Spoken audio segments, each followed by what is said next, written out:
7:35. Estamos ya de regreso y está en línea telefónica el señor licenciado Arturo Torres. Arturo, bienvenido, buenos días. El director de Código Vidrio. Bueno, Código Vidrio ha entregado al país investigaciones que conmocionan la conciencia, que provocan reacciones, pero que ponen en discusión también algunos temas. Y quisiéramos un poco hacer una evaluación, Arturo, sobre el caso Assange, por ejemplo, que es un caso que vuelve a tomar fuerza por el tema jurídico en España. ¿Cuál tu visión y el seguimiento que vienes haciendo sobre ese caso? Bienvenido, buenos días, Arturo. Gracias, Francisco, buenos días. Bueno, creo que es importante entender en qué etapa está el proceso de Assange en Inglaterra para comprender un poco las acciones que se están llevando a cabo en este sentido desde los abogados de Assange y todo el equipo que trabaja asesorándole para impedir precisamente que sea repatriado hacia Estados Unidos. Ese es el contexto en el cual los abogados de Assange plantearon desde el año pasado un juicio contra el jefe de UC Global, que daba seguridad en la embajada de Ecuador en Londres, por supuestamente espiarles para enviar ese material a la CIA. Y ese es un proceso que sigue en España, que no ha podido avanzar mucho porque de lo que nosotros hemos podido establecer no se han presentado todavía pruebas contundentes que puedan efectivamente confirmar o ratificar esa tesis de los abogados de Julian Assange sobre el supuesto espionaje que se hacía dentro de la embajada a todas las actividades que realizaban sus abogados con Assange y su equipo de confianza.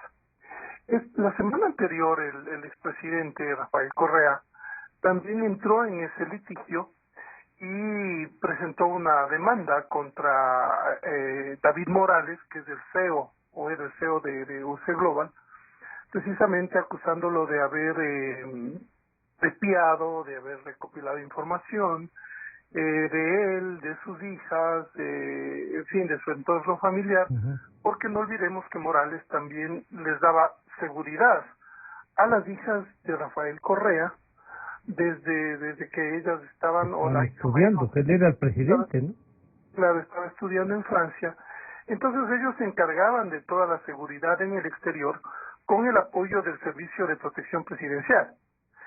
Entonces, básicamente lo que se está viendo es que Rafael Correa entra al juego con los abogados de Assange, precisamente porque, esta es mi lectura, no hay el suficiente sustento para probar que efectivamente en la embajada la información que salía de todas las actividades que realizaba Julian Assange y sus colaboradores era filtrada, por así decirlo, a la CIA o a otros aparatos de inteligencia. Sí, exactamente. Entonces, como no han habido suficientes evidencias, entra en juego nuevamente, entra en esta estrategia Rafael Correa, y también demanda a Morales, y esa causa es también se juntan. Las dos se vinculan y se juntan en la justicia española para un poco vincularlas, ¿sería así?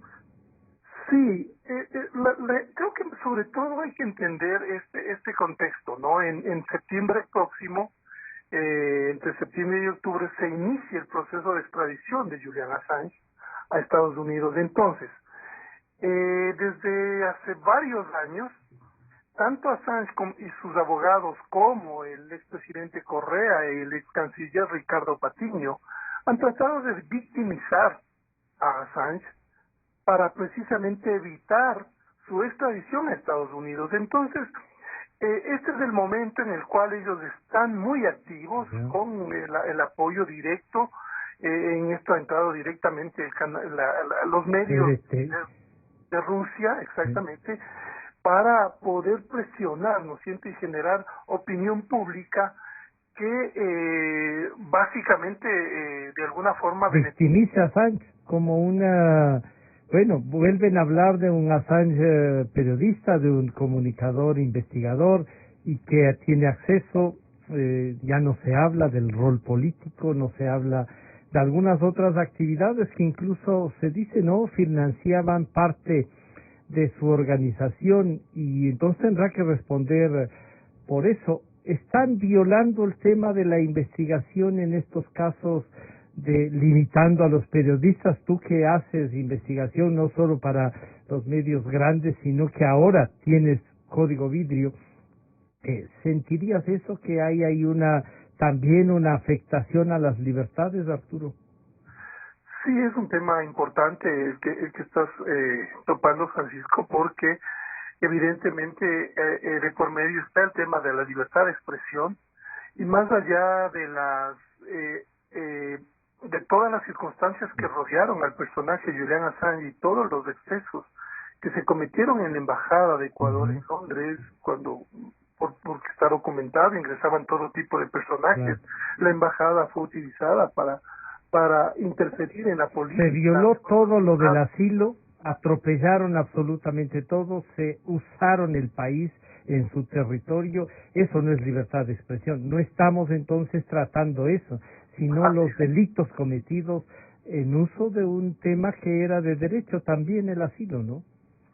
Exactamente, o sea, Assange estaba en una delegación diplomática ecuatoriana y por lo tanto debía guardar todas las consideraciones que eso implicaba, y sin embargo de manera sistemática hacía todo tipo de acciones, entraban todo tipo de personajes, de extremistas, de diferentes países, de espías, hackers. O sea, la embajada se convirtió en un refugio de WikiLeaks, de Julian Assange, de sus abogados, para básicamente planificar una serie de operaciones que entre las más graves se cuenta, pues como se ha denunciado, la interferencia en las elecciones de Estados Unidos en el 2016. Pero también hay que considerar el otro tema, ¿no? O sea, el fondo de las protestas y de las denuncias de los grupos que respaldan a Julian Assange y la causa de la libertad de expresión, habla de que él, como periodista, divulgó información de interés público, y por lo tanto ese es el motivo por el cual lo están persiguiendo Estados Unidos, básicamente. Estados Unidos, de su lado, lo que sostiene es que él lo que hizo es divulgar información que era reservada y por lo tanto afectó a la seguridad. A su seguridad, sí. Entonces, o sea, aquí hay dos temas de por medio: el tema de la libertad de expresión y el tema de la seguridad y la ley de seguridad nacional de un Estado de por medio. Yo esencialmente no creo que esto podría sentar, más allá de como precedentes, unas limitaciones del accionar, Arturo. Así es. Sí, porque básicamente no diremos que también en este caso ocurrió lo de Edward Snowden, ¿no?, que él también divulgó información sobre los aparatos de inteligencia y cómo hacían los seguimientos a millones de estadounidenses, ¿no es cierto?, para conocer sus actividades de una manera ilegal, y esto fue descubierto gracias a Snowden. Evidentemente era una violación a una ley, pero había de por medio el tema del interés público, de saber estos hechos que implican actos que están reñidos con las libertades de las personas. Claro, ahí tendríamos esto que aclarar, ¿no? ¿Hasta cuándo pueden declarar también los estados de seguridad nacional la información, ocultar mucha información y decirnos esto es seguridad nacional?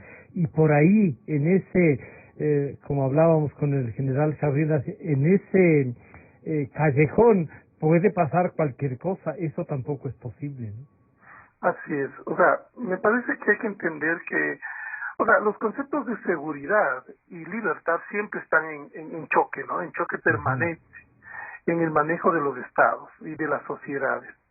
La prensa, y creo que nosotros estamos jugándonos siempre por el interés superior, el interés colectivo del público a saber, a conocer lo que hace el gobierno y que puede significar una violación de sus derechos. En ese sentido, yo no estoy de acuerdo en que Assange sea extraditado, te lo digo realmente, Francisco, porque me parece que es un tema que sentaría un pésimo precedente para la libertad de expresión, y más allá de que él no es un periodista, él es un activista, es un hacker, es un hacker, una persona que utilizó métodos que son ilegales. Los periodistas no hacemos eso. O sea, los periodistas accedemos información de otros de manera legal, no rompiendo la ley. Y eso es importante entender. O sea, nunca hemos hackeado nada para tener información, dirías tú. Exacto. O sea, pero sí nos han entregado información que ha sido reservada, porque alguien está delatando algo, no porque se nos ocurra meternos en un computador. Estaba recordando al escucharte algo que dijo el expresidente de la Asamblea, el arquitecto Fernando Cordero, a propósito de lo de Assange. Dijo, aprendan a los periodistas de Ecuador, aprendan, eso es hacer periodismo, ojalá lo podamos traer al Ecuador para que les enseñe a investigar. Y la respuesta fue, préstenos su computador y vamos a ver qué nomás le contamos al país. ¿No es cierto? Exacto. Y creo que es importante delimitar, por eso es que Assange no es un periodista, ¿no? Assange no conoce de ética periodística, no sabe la importancia de no vulnerar los derechos del otro para obtener información. Para Assange, el fin justifica los medios, porque luego se volvió un activista político que básicamente... En una militancia. Y además se viró en función de atacar a Estados Unidos y defender los intereses rusos. O sea, eso también es importante tomar en cuenta, ¿no? Me parece, y en esa línea también entró Ecuador con Rafael Correa. Se alinearon los dos porque tenían un enemigo común y un aliado que es necesario, que se volvió indispensable en todo eso. Tanto es así que Julian Assange y Rafael Correa resultaron ser empleados de RT, el canal ruso. Terminaron ganando sueldo con el de RT, ¿sí? O sea, es un canal financiado por el Kremlin que está disfrazado como un medio independiente, pero evidentemente es un medio que sigue una política estatal rusa. Entonces, creo que eso es importante para comprender por qué se toman todas estas acciones, ¿no? Está dentro de una batalla geopolítica en la cual Rusia ha tratado permanentemente de defender a Assange, ¿no es cierto?, de manera subterránea, tratando, por ejemplo, las investigaciones que se realizaron para establecer cómo entraron hackers y periodistas de RT para proporcionarle todo el material que fue hackeado al Partido Demócrata y luego fue disparado desde la Embajada de Ecuador en Londres, según la investigación del fiscal Mueller en Estados Unidos. Es una evidente prueba, ¿no es cierto?, de cómo vino actuando Rusia y cómo se estrechó la relación con Ecuador. Y no olvidemos, Francisco, que precisamente en diciembre del 2017 se hizo una operación para tratar de extraer de la Embajada de Ecuador en Londres a Assange y sacarlo hacia Rusia. Nada menos que la ex canciller y ex presidenta de la Asamblea le dio la nacionalidad. Exacto, ¿no? Un cargo de secretario. Un cargo, sí. Pensando tomarles el pelo a Gran Bretaña, al Reino Unido y sacarlo, ¿no? Sí. Claro, sacarlo de manera, bueno, para Rusia. Ya tenemos más información sobre eso que vamos a revelar los próximos días sobre efectivamente cómo se realizó esa operación, porque más o menos el que denunció esto inicialmente fue The Guardian y fue de alguna forma atacado de manera sistemática por los abogados de Julian Assange, que le decían que eso era falso, ¿no es cierto? El plan de extradición era falso. Sin embargo, conforme han pasado el tiempo, se ha ido ratificando que esa operación se llevó a cabo, que se intentaba sacar a Julian Assange hacia Rusia, pero eso estaba en entredicho porque no habían demasiadas pruebas, aunque nosotros también revelamos, Francisco, como Romy Vallejo, en esos días, precisamente la víspera, 2 días antes, llega a la embajada, se reúne con Julian Assange para planificar esas acciones. Incluso se moviliza con recursos y todo, ¿no?, para planificar eso. Exacto. El presidente de la República, Lenín Moreno, estaba en España en una visita oficial y en el caso y Romy Vallejo se va a Londres específicamente para cuadrar los últimos detalles de esa operación, que al final fue fallida porque los servicios de inteligencia británicos y las autoridades no les dieron el salvoconducto que necesitaban para tratar de sacar a Assange de la embajada en Londres y llevarlo a Rusia. Esto podría complicar de alguna manera al expresidente su propia denuncia, o sea, se está disparando en el pie la denuncia contra Morales y US Global. Arturo, ¿tú crees que o es un poco juegos pirotécnicos para seguir en el escenario político, no solo nacional, sino internacional? Sí, yo creo que es mucho ruido, hay demasiados, precisamente juegos pirotécnicos que se están haciendo para un poco empezar a influir en la opinión pública. No olvidemos, Francisco, que todas las operaciones que hacía Global fueron autorizadas por el gobierno de Correa. Correa contrata a el contrato estaba así, pues. Correa, a través de Pablo Romero, no olvidemos, por eso es que ahora también es importante ese personaje. Claro. Y no olvidemos que había también un plan para que se conoció para extraerlo y llevar para que él pueda huir, y uno de los destinos era Rusia. El expresidente Correa estaba directamente en esas operaciones tratando de apoyarle y sacarle a Romero de España cuando ya le niegan el asilo y se viene con una seguridad. Y se conoce que incluso el actual vicepresidente español del gobierno español tuvo participación, ¿no? Eso es un poco como que quedó claro, Arturo. Sí, en su momento los medios españoles denunciaron por información de la policía que Pablo Iglesias, con Podemos y Unidas Unidas es del otro partido de español que está en la coalición gobernando en este momento, con el Partido Socialista Español. Básicamente lo que se confirmó desde la policía con los medios españoles es que el plan tenía el apoyo directo de Pablo Iglesias, de Podemos y Izquierda de la Izquierda Unida, partido, ¿no es cierto?, que entra en el juego para precisamente evitar la extradición de Romero a Ecuador. Incluso les contratan abogados de Podemos, que son los que interfieren y realizan un sinnúmero de acciones, tratando de que nuevamente se utilice la imagen del perseguido político, que es la coartada que tiene Rafael Correa y todos sus seguidores, ¿no es cierto?, que es el lobby internacional que realizan para posicionar como una persecución política a los juicios que se realizan por temas de índole penal, ¿no es cierto?, por abuso de fondos públicos, en fin. En el caso de Romero también se buscó esa figura, y sin embargo el gobierno español dijo que no habían evidencias de que él era un perseguido político y por lo tanto le niegan el asilo y conceden la extradición. Esto le sacó de quicio, le preocupó muchísimo a Correa por las implicaciones que tiene el que su ex jefe de inteligencia esté aquí y pueda efectivamente revelar cómo se planificaron todas las operaciones que, no olvidemos, empezaron a volver sistemáticas desde que Romero llega a la CNAIN en el año 2013. Comienza a ejercer realmente un rol casi del autoritarismo total, para llamarlo de alguna manera, ¿no? Sí, sin Dios ni ley. Se empieza a afinar la maquinaria de espionaje político, Francisco, en el cual básicamente nosotros sabemos cuáles han sido las repercusiones, pero además se empiezan a contratar hackers, se empiezan a contratar sistemas millonarios para interferir teléfonos, aparatos electrónicos. Entonces, Romero por eso es clave en cómo operó el sistema de espionaje político durante el gobierno de Rafael Correa.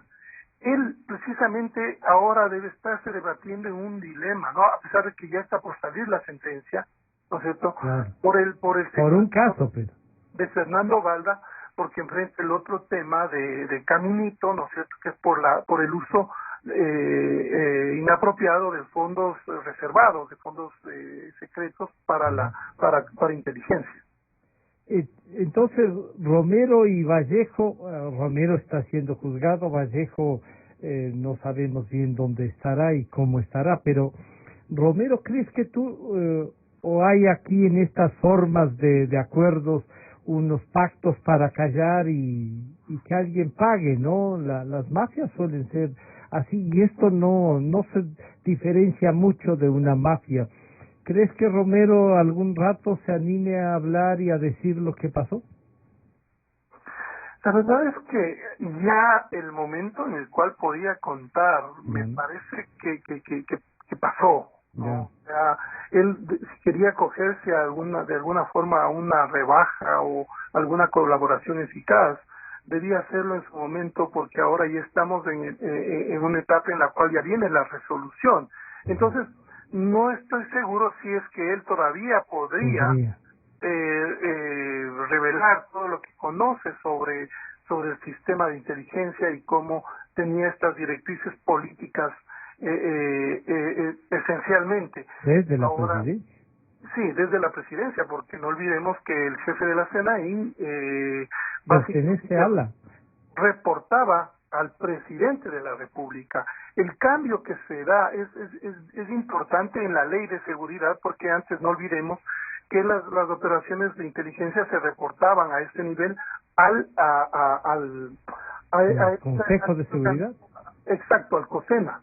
Ajá. Al COSENA, y luego con el cambio de la ley de inteligencia, con el desmantelamiento de los sistemas de inteligencia después de Angostura, esos reportes se dice que deben llegar directamente A al la presidente presidencia. de la República. Eso es importante porque nos establece cuál era la línea de mando, quién tomaba las decisiones y quién tomaba esas líneas y decidía. Por eso es que se le vincula con el caso Balda, Claro. porque precisamente No. conocía y le informaban de lo que estaba ocurriendo. Y a propósito de información y de esta actividad que sí ciertamente tiene una línea muy frágil entre lo legal y lo ilegal, el señor Teniente Coronel Saavedra no ha sido calificado para ascender a coronel y ahí también se va a hablar de una persecución política y él ha dicho yo solo estaba cumpliendo órdenes. Y en algunos casos hay gente que dice sí, o sea, un oficial de policía con ese rango lo que hace es cumplir órdenes y vemos a un Vallejo que pasa de capitán a mayor a teniente coronel y secretario de seguridad más allá de generales y cosas por el estilo, tiene mucho más poder. Saavedra es, digamos, ¿tiene algo de razón al decir solo cumplía órdenes, Arturo, o también ahí está la práctica profesional de cómo se han de cumplir esas órdenes? Creo que es interesante analizar cómo el gobierno ha investigado este tipo de operaciones del sistema de inteligencia. Básicamente, no olvidemos que en el año 2018 se elimina la CNI y se crea el Centro de Inteligencia Estratégica. Y el presidente básicamente lo que anuncia es que se van a iniciar investigaciones, que los delitos o que los abusos que se pudieron haber cometido, creo que lo anunció, no quedarían en impunidad. Sin embargo, ninguna acción en este sentido ha prosperado, Francisco. No se han iniciado, de lo que conocemos, procesos judiciales contra los que estarían los policías, los oficiales, todos los agentes, porque no olvidemos que en la CNI trabajaban no solamente policías, sino también militares, porque operaban los dos sistemas de inteligencia que un poco se conjugaban en un solo, digamos, espacio de mando que era la CNI.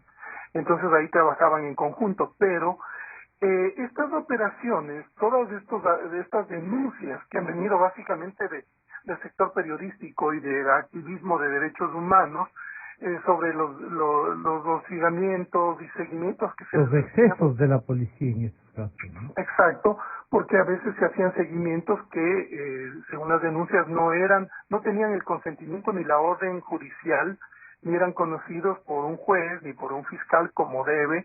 En estos casos no ha ocurrido, de lo que yo conozco, no ha habido ninguna consecuencia en el hecho de iniciar juicios puntuales contra los responsables. Se parece mucho a la cirugía mayor contra la corrupción.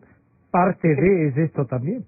Sí, sí, el presidente ahí creo que no ha sabido cumplir con las expectativas que hubo alrededor de Ujú. ya cuando se decidió cambiar o reiniciar o Asumir la presidencia, no estar en el proyecto de que Glass sea el presidente, sino asumió la presidencia el presidente Moreno. exacto, no creo que no estaba esa transición y esa ruptura con Rafael Correa, básicamente como no estaba en el guión, no, nadie la había previsto. Esto básicamente le tomó mucho tiempo replantearse al gobierno con todo lo que significaba, porque básicamente los cuadros del correísmo estaban en el gobierno de Rafael Correa y hasta ahora están una buena parte de Claro. ellos. Es la misma estructura, Es el pero 80% de eso, sí. pero básicamente sí llama la atención esto de que no se hizo, más allá de cosas muy mediáticas, por así decirlo, ¿no es cierto?, Ujú. para cámaras, para los micrófonos, anuncios retóricos, no se concretaron en acciones y, por ejemplo, en el caso de, yo no sé qué Sí, juicios o qué demandas se han iniciado, por ejemplo, para que el ex jefe de inteligencia, Romy Vallejo, también pueda explicar que precisamente responda. si hubo o no hubo estas violaciones a los derechos humanos, a la libertad de expresión durante su época, y sin embargo todas estas acciones como que están cubiertas por un halo de impunidad, ¿no es cierto? Entonces el gobierno creo que ahí le queda debiendo al país. Seguramente tiene, ahí esta es una especulación, un compromiso también porque formaron parte de todo eso. Así es, creo que se conocen bien dónde están los Claro. trapos sucios y eso es muy comprometedor para el gobierno actual porque básicamente Romy Vallejo por eso es que él fue parte del anterior gobierno y un año Correcto. después siguió con Lenín Moreno al frente de la Ujú. CNI. Entonces, evidentemente es un personaje muy incómodo, ¿no es cierto? Sabe cosas estratégicas, específicas de los dos gobiernos. Entonces, sí llama la atención que a ese nivel no se haya investigado y claro, el sistema cómo se operó en esa época básicamente ha sido conocido por las denuncias de la prensa. Claro. No ha habido ninguna investigación a fondo desde la fiscalía o desde el gobierno que impulsen y que se sepa exactamente todas las operaciones que hubo más allá del secretismo que rodean a este tipo de acciones, pero por un tema de interés nacional, de esclarecer todo lo que ocurrió en esa época, creo que la importancia es que evidentemente se destape cómo operaba el sistema, quiénes son los responsables, si efectivamente quiénes dieron las órdenes y quiénes sabían de estas órdenes y los oficiales que estuvieron ahí siguiendo esos lineamientos, pues también que se atrevan a contar lo que ocurrió, que creo que es importante para aportar en este tema. Entonces, para concluir, Arturo, el tema Saavedra estaría siendo bien juzgado el no permitir que un oficial de esa naturaleza siga ascendiendo y pueda llegar a más. O sea, que la oficialidad también sepa que esto tiene sus costos, Arturo. Sí, lo que llama la atención, Francisco, también es que, bueno, él sale de la policía porque recibe una calificación baja, ¿no es cierto? Ujú. Una calificación baja de los oficiales. Tienes una calificación que es por el desempeño, en fin, por los méritos. Y yo también creo que debería haberse, o sea, de aquí lo que se viene es evidentemente, Una apelación. imagino, una apelación porque el oficial de lo que nos ha comentado siente que se han vulnerado sus Claro. derechos, que debía haber, que por qué no le han denunciado formalmente, por qué no ha sido acusado formalmente. Y ahí empata con lo que tú dices, o sea, no se han iniciado lo que se debía haber iniciado. Expedientes administrativos, por ejemplo. Ujú. O sea, cosas concretas que, por ejemplo, te lleven a establecer ya responsabilidades para destituir. En este caso es porque él no alcanza la nota y por La eso no nota. atiende. Y al igual que 10 oficiales más. Entonces, me parece que es importante que se vayan, que el gobierno vaya tomando Transparentando acciones esto. concretas para evitar que luego se le reviertan demandas que puedan precisamente dejar sin piso todas estas acciones, ¿no? O sea, seguir los procesos de manera adecuada, aunque no hay que perder de vista, evidentemente, Francisco, que la decisión de desmantelar, ¿no es cierto?, a todos los que consideraban afines a este grupo, a Romy Vallejo, por ejemplo, y a otros oficiales que eran muy cercanos a este tipo de operaciones, ha sido una decisión política del gobierno y en eso sí creo que se ha jugado el Ministerio de Gobierno en el sentido de tomar decisiones para precisamente ir más allá y de alguna forma desmantelar las estructuras que estaban siendo denunciadas por su cercanía con el correísmo en este gobierno. Arturo, muchísimas gracias por esta evaluación. Estaremos en contacto. Gracias a Arturo Torres, el director de Código Vidrio y el periodista investigador. Nos estaremos en contacto, Arturo. Gracias, Francisco, por supuesto. Nos vemos pronto. Muy bien, ha sido el licenciado Arturo Torres, el investigador y creador de Código Vidrio. Luego de este corte comercial haremos un contacto con el expresidente doctor Osvaldo Hurtado Larrea. Enseguida volvemos.